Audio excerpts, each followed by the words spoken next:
Join किया, thank you so much. तो sir सबसे पहले हम बात कर लेते हैं कि ओआईसी के जो मेंबर्स गए हैं, तो क्या देखा आपने और क्या लगा एज अ इंडियन आपको कि पाकिस्तान यहाँ से विजिट करवा रहा है? तो जरूर ऑब्वियसली कश्मीर के ऊपर हम कोशिश कर रहे हैं कि ओआईसी के लोग हमें सपोर्ट करें, लेकिन अभी तक कोई पॉजिटिव साइन फिलहाल पाकिस्तान वालों को तो दिखाई नहीं दिया है, लेकिन हो सकता है आगे जाके कोई बात बने। लेकिन आप इसको कैसे देखते हैं? देखिए आरजू जी, सबसे पहली बात तो ये है कि ओआईसी का जो कश्मीर का जो मसला है उसमें तो उनका लोका ही नहीं है। They are not a party, they have nothing to do with. एक बॉडी है, ठीक है। और दूसरी बात है, अगर पाकिस्तान ये कहता है भाई आजाद कश्मीर है, हम कहते हैं पाकिस्तान ऑक्यूपाइड कश्मीर, आप कहते हैं आजाद कश्मीर। अगर ये आजाद कश्मीर है तो इसमें ओआईसी वालों को पाकिस्तान स्पॉन्सर्ड कंडक्टेड टूर देने का मतलब क्या है? पॉइंट नंबर 3, अगर ओआईसी आता भी है, बयान तो उन्होंने दिया नहीं, एक दो पीछे अधिवेशन लाने की कोशिश की थी पाकिस्तान में, ओआईसी में वो सारे फेल हो गए थे। तो अब इनको आप घुमाने लाए हैं तो अच्छी बात है, अच्छे नजारे हैं, मौसम अच्छा है, थोड़ा बर्फ पहाड़ वहाड़ देख लेंगे, क्योंकि काफी लोग ये रेगिस्तान वाली कंट्रियों से आते, वहां बर्फ झरना पहाड़ वहाड़ नहीं होता, तो थोड़ा बहुत घूम फिर लेंगे, वो बात अलग है। बट बियॉन्ड ऑप्टिकल वैल्यू, एक ऑप्टिकल वैल्यू इसका जरूर है, एक थोड़ा इधर उधर टीआरपी आ जाएगा, थोड़ा मीडिया कवर करेगा, बट इससे पाकिस्तान का अचीवमेंट क्या होगा मुझे समझ नहीं आ रहा। भाई आप तो कह रहे हैं कि हमारी इकोनॉमी अभी थोड़ी टाइट चल रही है, मतलब डॉलर की कमी है, तो ये जो लाखों डॉलर इन पे घूमने फिरने पे लगा रहे हैं, तो अभी पाकिस्तान में तो ये सवाल होना चाहिए, भाई जब यहाँ इतनी इन्फ्लेशन है, डॉलर की हालत इतनी खराब है, इन पे लाखों डॉलर लगाने का मतलब क्या, ये कंडक्टिव टूर देने का मतलब क्या? अगर मान लीजिए कुछ भी बयान दे देते ABCDEF आरजू जी, उससे फर्क क्या पड़ेगा? आजकल आज इंडियन गवर्नमेंट के मिनिस्ट्री ऑफ एक्सटर्नल अफेयर्स के स्पोक्स पर्सन ने तो बोल दिया, ओआईसी हैज नो लोकाई, मतलब वो तो उनका तो लोका ही नहीं है कुछ। तो अब ठीक है, अब कोई भी पीओके आ जाए, घूम फिर के चला जाए और निकल जाए। और इससे एक और बात पता लगती है कि पाकिस्तान मिलिट्री का एक सीधा सीधा इन्वॉल्वमेंट है इसमें। तो अगर वही वाली बात है, अगर वो आजाद कश्मीर है, सो कॉल्ड आजाद कश्मीर है जिसको हम पीओके कहते हैं, तो पाकिस्तान मिलिट्री वहां कंडक्टेड टूर्स क्यों कंडक्ट करा रही? उनका क्या इंटरेस्ट है वहां पे? रादर वहां पे आप ह्यूमन डेवलपमेंट इंडेक्स देखिए, ये झूठ है क्या बोलना है कि जो पीओके की कुछ यूनिवर्सिटीज हैं जिन जो उनमें डिग्री करके आता उसको मेनलैंड पाकिस्तान में माना नहीं जाता। सबसे ज्यादा अनएम्प्लॉयमेंट रेट अभी पीओके में है, सबसे ज्यादा इलिटरेसी रेट अभी पीओके में है, सबसे ज्यादा मिसिंग केसेस अभी बलोचिस्तान के बाद पीओके में है, और कई सारे ह्यूमन राइट्स वायलेशन वहां हो रहे हैं। और सबसे बड़ी बात आरजू जी, उन पीओके, ये जो पीओके हैं जो आप ओआईसी आए थे, उनको आपने ये उनको दिखाया है उन्होंने कि भाई ये जो चीनियों के साथ लाखों लड़कियों की शादी हो रही है, जो चाइनीज दूल्हे आ रहे हैं, ये क्यों आ रहे हैं, इसकी मंशा क्या? ये इनको डिस्कस किया कि ग्वादर में चाइना क्यों कह रहा मैं 1 लाख लोग बसाऊंगा, 1 मिलियन, सॉरी 1 लाख लोग कह रहा हूँ, 1 मिलियन, 10 लाख लोग बढ़ाने की मंशा क्या है? डीएनए री इंजीनियरिंग करने का मतलब क्या है? जो आप पंजाबी यहाँ से ले जाके वहां सेटल कर रहे हो, ये क्यों कर रहे हो? अगर वो कश्मीर है, अगर वो कश्मीरी, तो आप वहां की डेमोग्राफी को चेंज करने की हर तरह से कोशिश कर रहे हो, तो फिर ये कंडक्टेड टूर करा रहे। देखिए अगर आप बुरा ना माने, मैं तो सीधा कहता हूँ, it's a money raising exercise. आप वहां दिखाओगे, इनको बताओगे देखो जी ये हो रहा है, वो हो रहा है, तो फिर वो जो अपना शुरू हो जाएगा, लाओ जी हेल्प करो, लाओ जी एड दो, लाओ जी ये करो, लाओ जी वो करो।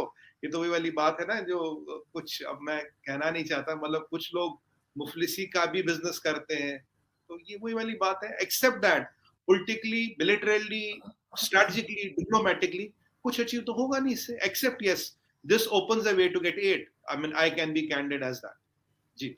लेकिन ये भी तो हो सकता है सुबी जी के, क्योंकि अवार्ड वगैरह का कोई ना कोई चांस है।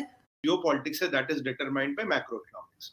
अगर आप इस्लामिक कंट्रियों का देखें, अभी सऊदी अरबिया एक टाइम था कुछ 10 महीने पहले number 1 oil exporter to India था, हमारा number 1 oil importer Saudi Arabia था, अब वो नंबर 4 पे आ गया। आज हकीकत ये है कि सऊदी अरबिया को ये लग रहा है कि जितना मैं मार्केट शेयर छोड़ूंगा, यूएस वाले उतना मार्केट शेयर लेंगे। नंबर 1 ऑयल इंपोर्टर जो हमारे लिए है, oil exporter to India, number 1 is US. Saudi Arabia जो नंबर 1 था पिछले 30 साल से, नंबर 4 पे हो गया, और उनका मार्केट शेयर उतना हिल रहा है। अब देखिए वर्ल्ड ईवीज पे जा रहा है, वर्ल्ड इस चीज पे जा रहा है। और अब ऐसी सूरत में अगर आप ओआईसी कंट्रीज को मैं पुट टुगेदर भी कर लूं, वो वर्ल्ड का कितना जीडीपी कंट्रोल करती है, कितना ट्रेड कंट्रोल करती है, कितना कार्बन फुटप्रिंट है उनका, और कितना उनका कंट्रोल है वर्ल्ड इकोनॉमी पे, ये 10-12% से ज्यादा नहीं है। और इंडिया एक बहुत बड़ा पावर बन गया, एक बहुत बड़ा ट्रेडिंग पावर हाउस बन गया है। अगर आप G20 से थोड़ा सा आपको ले जाऊंगा डाइवर्ट करते हुए, क्योंकि इसका इंपॉर्टेंट है। G20 में क्या हुआ, G20 में बात हुई क्लाइमेट की, G20 में बात is a done and dusted issue. अगर आप यूएन में देखें 1967 के बाद तो इस पे सिक्योरिटी काउंसिल में बात भी नहीं हुई, मतलब अब कितने 50 साल से ज्यादा हो गए। अब इसको जिंदा रखना, अब इस मसले को चलाना है, इस इशू को चलाना है। और आप ये जानते हैं पाकिस्तानी आर्मी का भी मंशा जब तक कश्मीर की का जो चल रहा है, हमारी भी दुकान चल रही है। अब फौजी तंजीम तो आपके यहाँ सबसे बड़ी कॉर्पोरेशन है, 10% जीडीपी कंट्रोल करती है, नैपी से लेके क्या नहीं बनाती है, बेबी फूड सब बनाती है, ये तो उनकी मंशा है। अब चलिए उस विषय पे नहीं जाते आजकल, बट मेरे कहने का मतलब ये है, ये जो कश्मीर नाम का जो जिन पाल रखा है ना, इसको दाना पानी देते रहना। अब दाना पानी जब कहीं कोई नहीं पूछता, चलो ओआईसी वालों को पकड़ लाओ, देखो जी बॉर्डर ले गए, दिखा दो। देखिए आज आपको हम बात क्यों करें, अगर ये ओआईसी का विजिट नहीं होता, आजू जी सच बताइए, आप इस पे शो करते नहीं करते? भाई इंडिया ने तो एक लाइन का स्टेटमेंट दिया, OIC has no locus in POK, Pakistan occupied Kashmir.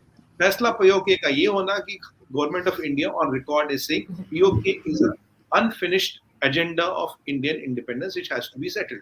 ये गवर्नमेंट का रिकॉर्ड है, ऑफिशियल रिकॉर्ड, ये मैं नहीं कह रहा। तो हमारे तरफ से तो वो हमारी टेरिटरी है जो हमारे पास है नहीं, उसको कभी न कभी लेना है, और ये कश्मीर का होना। और मेरे को मैं सच बताऊं आपको, मैं दिल से बताऊं आपको एक चीज, मुझे बताइए 70 साल से पाकिस्तान को कश्मीर कश्मीर लगा के मिला के, आजादी तो साथ मिली थी ना, एक दिन आगे एक दिन पीछे। तो आज इंडिया कहाँ पाकिस्तान का? अगर प्रायोरिटीज बदल जाए, अगर ऑब्जेक्टिव्स बदल जाए, तो आपके यहाँ भी हमारे आसपास ही तरक्की हो सकती है, कोई इम्पॉसिबल नहीं है। बट जब प्रायोरिटीज ही यही है, प्रायोरिटीज ही वही है, कश्मीर कश्मीर कश्मीर, और यही सारे ये जो आपके यहाँ जो कुछ शरीफ लोग एनजीओ चलाते हैं ना, वो मतलब जहाँ क्लाशनिकोव वगैरह की ट्रेनिंग देते हैं, पर चलिए वो एनजीओ चलाते हैं, यूएन डेजिग्नेटेड टेररिस्ट मिलते नहीं, वो खूब घूमते पर वो किसी को मिलते नहीं। कुछ लोग तो ऐसे, उनको जेल में बंद कर देते, उनके तो बच्चे हो जाते हैं, मतलब परिवार की वृद्धि होती है, नहीं होते हैं। मतलब देखिए कहीं दुनिया में कहीं ऐसी चमत्कार होते हैं। तो अब जब ये अब प्रायोरिटीज अनफॉर्चुनेटली अगर ये है, तभी 400% आटे और दाल में इन्फ्लेशन है, तभी 70% आटा दाल इंपोर्ट होता है, तभी 70% इन्फ्लेशन है दूध में, तभी 170-72 रुपए का डॉलर हो गया। ये Pakistan is a tale of misplaced priorities. अरे आप छोड़िए यार, ये कश्मीर वश्मीर के मसले निपटते रहिए, कुछ चीजें कुदरत पे छोड़िए, जो होना को हो जाएगा। पहले आप अपनी प्रायोरिटी जो करिए, वहां तो ठीक करिए। कितने कितने आप बताइए, कितने लोगों को अब तक वैक्सीन लग गई, कितने लोगों को दूसरी वैक्सीन लग गई है? ह्यूमन डेवलपमेंट इंडेक्स का, इन्फेंट मोर्टेलिटी रेट का है, मैं फॉरेन एक्सचेंज रिजर्व का है, ये सब चीजों की बात ही नहीं हो रही। अब ये क्या करे, फिर वही पुराना ना, वो दिल के अरमा आंसुओं में बह गए बह गए।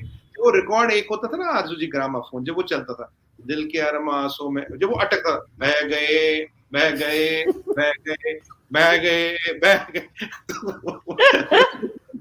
वो ग्रामाफोन की सुई अटक गई। God, I hate this song. अरे वो जब ग्रामाफोन की सुई अटकती है ना, अब क्या है, वो जो होते हैं ना डिस्क, तो डिस्क खराब हो गई है, ग्रामाफोन आउटडेट हो गया। आज यूट्यूब का जमाना, आईपैड आईपॉड का जमाना, उस पर स्विच करें, ग्रामाफोन भूल जाइए, वो रिकॉर्ड भूल जाइए, कुछ निकलेगा नहीं उसमें से। बाकी मर्जी नहीं, ऑब्वियसली कश्मीर कश्मीर तो हम करते ही रहेंगे। और बिल्कुल जैसे वैक्सीन की बात की आपने, तो काफी लोगों को वैक्सीन यहाँ पे भी लग चुकी है, और बहुत से लोग अभी भी ऐसे हैं जो या तो कहते हैं जी मैग्नेट यहाँ पे चिपक रहा है जहाँ वैक्सीन लगते हैं, या फिर वो बल्ब, एक वीडियो ये भी आई थी, बल्ब ऑन करके दिखा रहे थे कि वैक्सीन लगाइए तो बल्ब ऑन हो रहा है। तो खैर इस तरह के भी हमारे यहाँ चमत्कार होते रहते हैं। लेकिन I hope and I wish के कुछ भी हो, लेकिन एक सॉल्यूशन जो है, एक कुछ ना कुछ इसका हल जो है कश्मीर का, वो जरूर निकल आना चाहिए, क्योंकि बहुत टाइम हो गया है और इस तरह से कब तक लड़ते झगड़ते रहेंगे। आप कुछ कहना चाह रहे थे? मैं कह रहा था आपके यहाँ तो जिन-जिनात भी बहुत एक्टिव है। बिल्कुल बिल्कुल है सर, हमारे यहाँ स्पेशली इस्लामाबाद में बहुत ज्यादा है। लेकिन सर हम अगर आगे बढ़े और हम बात करें जो सलमान खुर्शीद साहब की बुक की, जो मैंने आपको बताया था और अभी इंट्रो में भी बात की, क्या कंट्रोवर्सी सर वो शुरू हुई है, क्या चल रहा है, बड़ा हंगामा है? जी देखिए, ये मैं कभी कई बार ना आरजू जी, मैं खुद हैरान हो जाता हूँ। मतलब मेरा ना खुद, मैं गणित नहीं लगा पाता, मैथमेटिक्स नहीं जोड़ पाता। ये करते देखिए, यूपी में इलेक्शन होने वाला है, ठीक है, यूपी में इलेक्शन होने वाला है। आज सलमान खुर्शीद साहब, कल रात की बुक दिल्ली में रिलीज हुई है, बैठते साथ पीछे दमराव साहब और बैठते हैं दिग्विजय सिंह। मुझे एक बात बताइए, यूपी के इलेक्शन से ठीक पहले उन्होंने बुक रिलीज की, चाहते तो इलेक्शन 2-3 महीने बाद रिलीज कर देते। इन्होंने क्या बोला जी, बोला कि जो हिंदुत्व है, हिंदुत्व की कंपैरिजन उन्होंने की पेज नंबर 113 पे, किससे? बोको हराम से, आईसिस से, और मतलब ऐसे जो टेररिस्ट ऑर्गेनाइजेशन जो जिनको यूएन हम के designated global designated terrorist organization से की है। वहीं चिदम्बरम साहब ये कहते हैं कि भाई ये जो सुप्रीम कोर्ट का फैसला आया राम मंदिर को लेके, कुछ ठीक नहीं था, मतलब ना उस पर डाउट्स कर रहे हैं, ठीक है जी। वहीं दिग्विजय सिंह साहब तो उन्होंने तो हद ही कर दी, कहते हैं भाई हिंदुत्व तो हिंदुइज्म का पार्ट ही नहीं है। तो अब पहले अब मुझे शुरू नहीं आ रहा कि शुरू कहां से करूं। ये ऐसे लोग हैं, सलमान खुर्शीद साहब external affairs minister, law minister, Chidambaram साहब फाइनेंस मिनिस्टर, होम मिनिस्टर, और दिग्विजय साहब भी बहुत सीनियर पोस्ट पर है, राहुल गांधी के गुरु माना जाता है, पॉलिटिकल गुरु है राहुल। अब मुझे समझ नहीं आ रहा, यूपी इलेक्शन से पहले आप इतनी बड़ी कंट्रोवर्सी खड़े कर रहे हो, इसका सीधा सीधा एडवांटेज बीजेपी को जाएगा यूपी इलेक्शन में। अब ये लोग मतलब क्या सोच के करते हैं, क्यों करते हैं, मुझे अब आते हैं मुद्दों पर। ये था पॉलिटिकल पार्ट। अब पहले मैं बता रहा हूँ, अगर हिंदुत्व हिंदुइज्म का पार्ट नहीं है आरजू जी, तो ये किसका? इस्लाम का पार्ट है, क्रिश्चियनिटी का पार्ट है, जुडाइज्म का पार्ट है, किसका पार्ट है? अगर हिंदुत्व है किसका? Honourable supreme court of India कहता है Hindutva is a way of life. ये रिलीजन, ये 24,000 साल पुराना है, सनातन, उसका फॉर्म है हिंदुत्व। तो आप कह रहे हो हिंदुइज्म का ही पार्ट नहीं है। अब राहुल गांधी जी तो उससे भी बड़ा खैर बयान देते हैं। वो आजकल, वो आप देखिएगा आजकल ट्विटर पे बड़ा ट्रेंड, आज रात को बड़ा ट्रेंड करा, उन्होंने कुछ हमेशा कुछ ऐसी चीज बोल देते। देखिए उनके बयानों में सबसे बड़ी बात क्या आरजू जी, वो पॉलिटिकल नहीं होते, वो एंटरटेनिंग ज्यादा हो जाते हैं। उनके वीडियो ट्रेंड नहीं करते ट्विटर के, मतलब पॉलिटिकल बयानों के लिए। वो कभी मशीन से आलू निकालते हैं, ऐसी कई सारे आविष्कार जो होते हैं ना, जैसे आपने कहा भाई कोई यहाँ बत्ती लगा रहा था वैक्सीन के बाद, कोई किसी की मैग्नेट चिपक रही थी, ऐसे कई सारे जो चमत्कारी चीजें राहुल गांधी जी बोलते हैं। चलिए अब आते हैं चिदम्बरम साहब पे। राम मंदिर की बात करें, 500 साल से डिस्प्यूट चल रहा था, 135 साल, 125 साल, I can not remember correctly now, ये कोर्ट में रहा।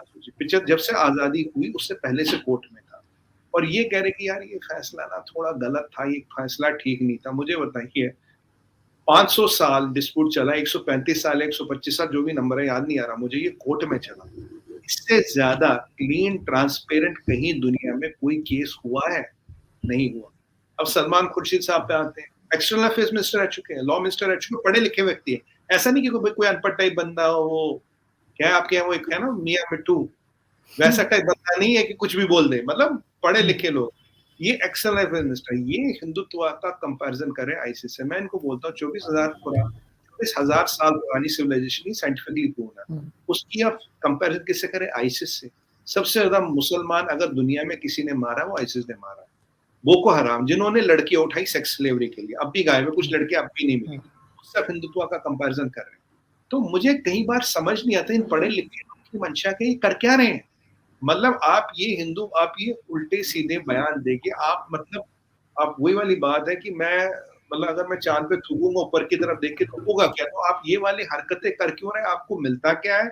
आपको इससे होगा क्या? मतलब why are you starting such controversy? इसीलिए ये आज मैं बता, आप हिंदू छोड़िए, मुसलमान भी छोड़िए, चाहिए जीव को पकड़ते, जीव ना यहूदी को, एक बुद्धिस्ट को पकड़ते हैं, और एक अफ्रीका के एक वहां पे एक जो छोटे ट्राइबल है उनके रिलीजन वाले को पकड़ते हैं, और उसे बोलते हैं कि यार ये जो हिंदू है ना, हिंदुत्व, ये आईसिस और बोको हराम जितना है वो भी मना कर देता, क्या बात करते हैं। तो ये जो उनका, अच्छा राहुल गांधी साहब फिर आरएसएस लिया है, आरएसएस पे हम वीडियो कर चुके हैं। राहुल गांधी जी के तो सपने में भी आरएसएस ही घूमता है, क्योंकि उन्हें लगता है जब तक ये आरएसएस है तब तो सत्ता तो मिलेगी नहीं। अभी हमारे एक अच्छे राजनीतिक विशेषज्ञ प्रशांत किशोर जी, वैसे कांग्रेस के काफी काम करते हैं, उन्होंने भी बोला यार 40-50 साल तक तो बीजेपी सेंटर से हटेगी नहीं। मतलब अगर आपके पास विकल्प नहीं है आरजू जी, हद क्या, अगर आपके पास ऑप्शन नहीं, you have no political alternative, you have no better governance, आप क्या करते हो जी? हिंदुत्व आईएसएस को बने कितने साल हो? 5-6 साल हो गए। 24,000 साल पुरानी चीज को आईएसएस से कंपेयर करोगे, बोको हराम को बने 8-10 साल हो गए। 24,000 साल पुरानी चीज को बोको हराम से कंपेयर करोगे। और दिग्विजय साहब ने तो छक्का ही मार दिया, कहते हैं कि ये हिंदुत्व तो हिंदुइज्म का पार्ट ही नहीं। तो भाई किसका पार्ट है बताइए, कौन सा रिलीजन किसका पार्ट है? और 500 साल जो डिस्प्यूट चला, 125 साल जो कोर्ट में चला, जब से आजादी मिली तब तक वो कोर्ट में चला। मेरा भाई ये फैसला मतलब ना कुछ ठीक नहीं था। तो ये क्या कहते हैं, इट इज कॉल्ड कास्टिंग एस्पर्शंस। आप सोसाइटी को डिवाइड कर रहे हो, एस्पर्शंस कास्ट कर रहे हो। आपका पॉलिटिकल मोटिव क्या है मुझे नहीं पता, आप किस लिए कर रहे हैं मुझे नहीं पता। और अगर आपको लगता है कि ये चीज लेके हम मुस्लिम वोट बैंक जो है मुसलमानों को खुश करेंगे, वोट बैंक लेंगे। देखिए अब इन्हें पता जीतना तो है नहीं, कह रहे यार लास्ट से ना लास्ट से 50 सीटें थी 550 में से, चलो अब की बार 60-70 हो जाए, तो ये वो वाली राजनीति है। चलो 10-20 जो मुस्लिम डोमिनेटेड एरियाज है वहां से और सीटें आ जाए। राहुल गांधी जी वायनाड जाके इलेक्शन लड़ते हैं, रायबरेली से नहीं लड़ते, अमेठी से हार गए तो वायनाड जाके इलेक्शन लड़ते। क्यों लड़ते हैं आपको पता, मुझे तो पता, आप भी जर्नलिस्ट हैं। तो ये वाली जो मेंटेलिटी 10-20 सीटें और वोट, 10-20 वोट लेने की, 10-20 सीटें और कैप्चर करने की मेंटेलिटी। सैफरॉन टेरर इन्होंने बोला था चिदम्बरम साहब ने। मुझे बताइए सैफरॉन टेरर आपने कहा हिंदू टेररिस्ट पकड़ा दुनिया में? कौन सी हिंदू टेररिस्ट ऑर्गेनाइजेशन पकड़ी? कितने कलाशनिकोव, कितने आरपीजी, कितने पिस्टल, कितने मोटार, और कौन से जंगल में, किस जंगल में इनका टेंट लगा था बताइए। मतलब ये जो आपकी जो एक पॉलिटिकल डेस्परेशन है ना, ये डेस्परेट हो चुके हैं आरजू जी। देखिए कुछ लोग आपके यहाँ भी जब वो डेस्परेट हो जाते हैं, जिनजनात काफी चीजों का सहारा ले लेते हैं, वो माला वाला जितनी भी होती है। अब ये उसी तरह, ये उसी लाइन पे जा रहे हैं। जब आपको पॉलिटिकली डेड एंड मिलता है, आप क्या करते हो, यू लो द बेल्ट। आप भाई हिंदू को गाली दे दो, हिंदुत्व को गाली दे दो, ये कर दो, वो कर दो, उसमें 10-20 सीटें और मिल जाएंगी। बोलेंगे यार 44 थी, फिर 52 आ गई, आपकी बात 70 आ गई, इंशाल्लाह हम आगे चल रहे हैं, ऐसी इसी रफ्तार पे चलेंगे। तो 50 एक साल में जो इलेक्शन होगा, चाहे डेड एंड मिलता, आप क्या करते हो, यू लो द बेल्ट। आप भाई हिंदू को गाली दे दो, हिंदुत्व को गाली दे दो, ये कर दो, वो कर दो, उसमें 10-20 सीटें और मिल जाएंगी। बोलेंगे यार 44 थी, फिर 52 आ गई, आपकी बात 70 आ गई, इंशाल्लाह हम आगे चल रहे हैं, ऐसी इसी रफ्तार पे चलेंगे। तो 50 एक साल में जो इलेक्शन होगा, चाहे आप और हम होंगे नहीं होंगे, वो हम जरूर जीतेंगे। तो ये वो वाली राजनीति, ये अब है पॉलिटिकल डेस्परेशन।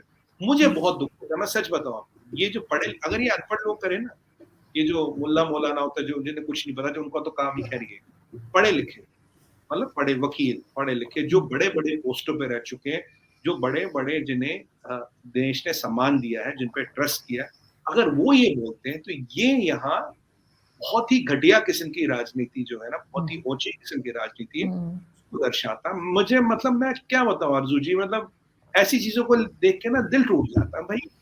होना नहीं चाहिए, बिल्कुल दिल टूट जाता है, ऐसे ऐसे पढ़े लिखे लोग करते हैं, क्या दिक्कत नहीं, होना नहीं चाहिए। मैं तो खुद ये कहती हूँ नहीं करना चाहिए, चाहे वो रिलीजन बहुत ज्यादा मिसयूज ऑफ पूछूं। और थैंक